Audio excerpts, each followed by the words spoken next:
Le hasard. Voilà encore un drôle de concept. Parce que quand même, il est bien pratique, le hasard. Quand on ne comprend pas pourquoi quelque chose arrive, hop, on peut lui mettre ça sur le dos. C'est le hasard.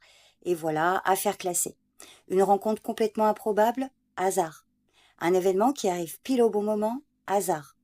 Une succession de trucs qui, mis bout à bout, commencent quand même déjà à devenir assez troublants, bon, hasard aussi. C'est un peu le grand tiroir dans lequel on range tout ce qu'on ne sait pas expliquer. Alors moi, personnellement, je ne crois pas au hasard, je crois à la providence, et ce n'est pas tout à fait la même chose. Alors attention, ça ne veut pas dire que je pense que tout est écrit à l'avance, que chaque détail de notre vie est déjà prévu, avec le scénario, les dialogues, les décors, les personnages secondaires, et même nos décisions complètement débiles. Heureusement d'ailleurs, parce que franchement, il faudrait avoir beaucoup de temps à perdre pour écrire certains épisodes de nos vies. Mais malgré tout, il y a quelque chose qui interpelle. Une personne qui arrive dans notre vie exactement au moment où on en avait besoin, une occasion qui se présente alors qu'on n'avait rien demandé, une porte qui s'ouvre alors qu'une autre vient juste de se fermer. Alors parfois sur le moment, on ne comprend absolument rien, on se demande même ce qu'on est censé faire de tout ça, et puis les mois passent, les années parfois, et un jour on regarde en arrière et on se dit « Ah d'accord, je comprends mieux maintenant ». Et puis il y a la chance, parce que oui, je pense que la chance existe aussi. Il y a des gens qui ont quand même une bonne étoile assez insolente, hein.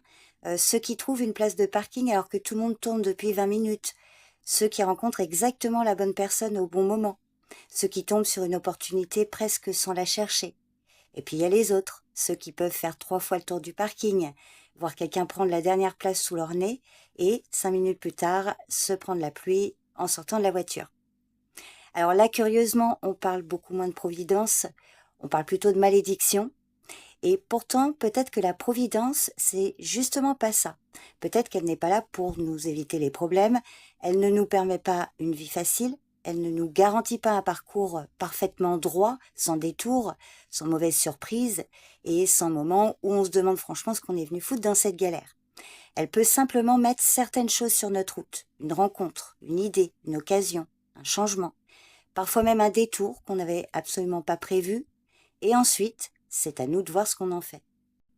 Et finalement, c'est peut-être ça qui me plaît dans cette idée de providence, ne pas avoir besoin de croire que tout est écrit, ne pas avoir besoin non plus de trouver une explication à tout, garder une part de mystère, accepter qu'on ne comprenne pas forcément tout de suite, pourquoi certaines choses nous arrivent, mais rester attentif aux rencontres, aux occasions, aux petits signes, aux choses qui arrivent parfois de manière tellement improbable qu'on finit quand même par lever un sourcil.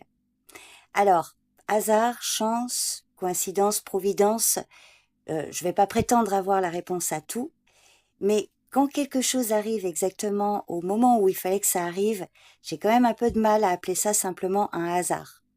Parce qu'il y a des coïncidences qui sont tellement bien fichues qu'on finit presque par se demander si le hasard n'aurait pas, lui aussi, un petit sens de l'humour.